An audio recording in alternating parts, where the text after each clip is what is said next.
tribe, because the White Mesa Mill is adjacent to a Ute Mountain Ute community, have submitted extensive comments, and that's going to be a major issue.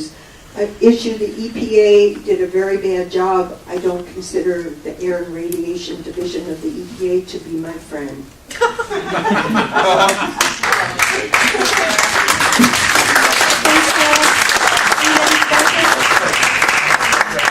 He's ready to go. Jeff Fettis. That was a terrific introduction. Louder. Sorry, that was a terrific introduction by Jennifer and by Sarah. Yeah, here you go. Right into it. Yeah. Hi, is that better? Yeah. Okay. Make love to the mic. Great introduction by Jennifer and Sarah, and hi to all of you.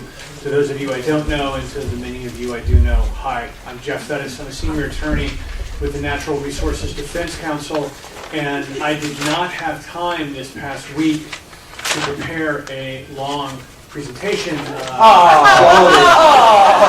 However, that introduction was so good, and I was up last night till midnight finishing up a brief that's due Monday that is the last filing in the Ross Project evidentiary hearing or trial that we've just had on ISL uranium mining that's creating a record that will just be extraordinary, that I'm here to tell you about. And I'll quickly go through, rather than have a big presentation, I think this will actually be better. Yes. So I'm starting with this, which is a...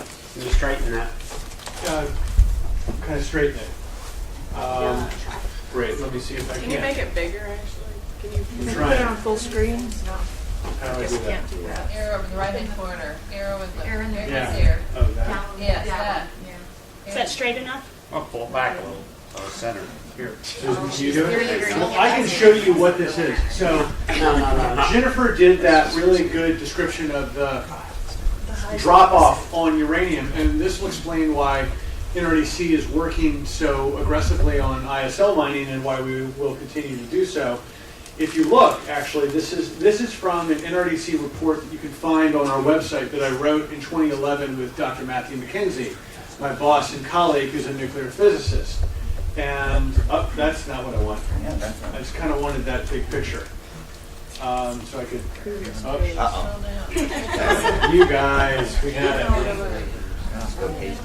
Well, anyway, okay, first I'll do the description. So Jennifer did a good introduction of what conventional mining is and unconventional mining. Unconventional mining, or in-situ leach, is now becoming, as you can tell, you can see, there's byproduct. That means the blend down of weapons. This is uranium production in this country from 47 to 2009, which when we did the report, that was about the most solid numbers that we had. And you can see conventional, and you can see ISL start in the early 70s, this big part of the peak comes down. And now look, you can see, and especially if you go to the report on our website, you can see it's now the majority. What's that measuring? What does ISL be? Well, that's what I'm about to tell you. This is measuring the amount of uranium produced and put into the market domestically, right? And you can see and we expect this to kind of go forward at about that level. ISL is a kind of uranium recovery that, and I will not go through the grim detail of how it works, but it's a kind of uranium recovery where instead of digging a pit or digging a hole into the side of a seam the way we used to mine uranium, wells are dropped directly into an ore-bearing portion of an aquifer, 300, 500, 600 feet down, sometimes as shallow as 200 feet.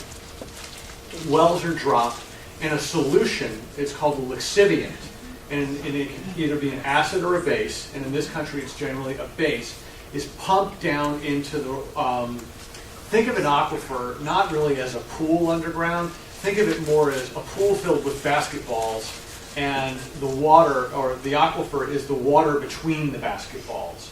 And a solution is pumped down into that area of rock where it actually changes the geochemistry and oxidizes the heavy metals right off the rock into the aquifer. You pull what's called, and they really call it this, the pregnant solution up to the surface where they remove the uranium from it and then pump the dirty solution back down. So then they do what's called restoration. And then that's where I'm going to get to the fun part of what I'm going to show you today and what our case has been about.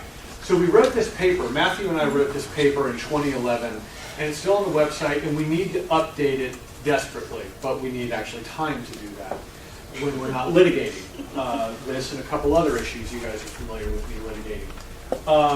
Because the reason why we need to update it is what we've learned through the case, and there's, I'm going to go right, there's more uranium. Here's why. So there are the number of mines that were operational, but this is what's coming and what we think is coming. So here's our database. This gives you a sense of what's operational in ISL mines. And then I'm just going to get started. I'm going to give you a sense of planned means we think they actually may have a go. And then a lot of it is, just as Jennifer said, speculative, but they work in the down periods. Now I'll just keep going. Oh, I'm not done. Dewey Burdock, by the way. Dewey Burdock, my colleagues Jeff Parsons and Travis Stills are litigating that one in parallel with us right now. I'm still not even remotely close to done. As you can tell, it's alphabetical. This is the one that we've been litigating. As I said, we did this case right after we started that case right after this paper came out. Do each of these have to be litigated separately? Yes. Oh my God. Not How many done. are there altogether? A lot. Multiple dozens. So we have a database, but that gives you a sense of the scale of what the West is facing. And now, when you go back and read our 2011 paper, and then I'll get right to the point of this talk and the three things I want you guys to come out of this talk with, one of which is helping NRDC in a few months. When we wrote this paper, we had to be very careful because the amount of data that had mostly been turned out by Don Hancock's group in New Mexico, Southwest Research and Information Center, which was superb, and bless their hearts, and Leona for taking on the HRI facility in northwest New Mexico, yay, which I, by the way, I worked on a long time ago now. We had to be very qualified and careful because the amount of information about what ISL mining does and its harms has been a source of enormous controversy, and the only rulings come from the Nuclear Regulatory Commission that regulates uranium mining. And they've regulated it with, shall we say, a gentle hand. And mostly expedient. I know you're shocked. And what's come out from our case, that this record is now, and we literally went to trial in Gillette in early October this year. By the way, Gillette, Wyoming, which bills itself as the coal uranium gas capital of the country. And for those of you who, I think Jennifer said Wyoming's ground zero for this, and she is not wrong. It is an astonishing place. So we produced this extraordinary record, and I wanted to show you what we've produced and get right to it. Hang on. Oh, there are my girls. Yeah. If I can find, there it is. Okay. So, we did this for the trial. And this was actually, in terms of advocacy, something really unusual and had never been done before. It's not showing up that well on the screen. I don't quite know why. But this is for those of you who've done GIS or story mapping, this is an Esri product. And we now know from Esri, from the head of Esri, the company that makes this product that we use, we're the first people to ever use it in litigation. And we ran into some trouble, as we expected, because Esri is a web functional product that you actually can't put it on a disk, and I'll show you why. It has to have interactive function with the web. But if you have that, a judge can't put it in a box, and she or he can't take it home, that nobody could ever mess with it, is the theory. So actually, we had to have admitted PDF screenshots of our Esri showing, which kind of misses the point of Esri, but we were so happy with how this came out at trial, we're pretty happy, and the record of what it shows is astonishing. So we did this 2011 paper. We had to be extremely careful about how we qualified all these things. Nothing was actual fact. Now we have fact. 5 minutes? Now we have fact. So what happens with ISL mining? Well, we always kind of suspected it destroys the water, the groundwater. Now we know. And the NRC, and now we actually have on paper, as I wrote last night at midnight, the NRC essentially uses or allows the industry to use the aquifer as where it's mining as the disposal area. There's no meaningful restoration, and the actual standards that exist are essentially a shell game. The standards are you're supposed to take a baseline, theoretically, in a perfect world. None of this happens. Get a baseline of this is a mine unit. These are all actual individual wells. These are individual wells where we're going to go in 1 second and look at each one. In the baseline, this also has a legend where you can see, and we put on the groundwater quality of now the milligrams per liter of uranium. Talk in the mic. Milligrams per liter of uranium, you actually have a legend, and you get a sense of looking. These are a couple mine units. This is a Christensen Ranch. These are actual wells. So, there were a few that were high, but mostly it looks relatively good quality. Well, let's go show you what it looks like post-restoration. This is after they've mined and after they've theoretically restored.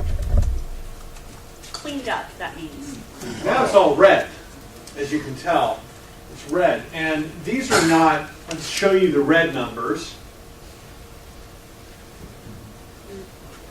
16 milligrams per liter. Between 1.8 and the majority are actually between 0.49 and 1.0 and 1.80 to 16. These are, if you know anything about hydrogeology, astronomical numbers of uranium contamination. And this is post-cleanup. This is the actual cleanup. And if you go in, let's go in and look at some well by well. You actually look at this. When we map this, you can look at a well here. Let's just pick this guy on the outside, and let's pick him. Before, it was clean. No question. And by the way, we think the way they set baseline is crap too. So we had that fight as well. But if you look at that well post-restoration, let's see what we get. These are 4 sampling, and what did we come up to? 9.28. Uranium is a nephrotoxin at 30 micrograms per liter. This is orders of magnitude. That is an astronomical amount of contamination.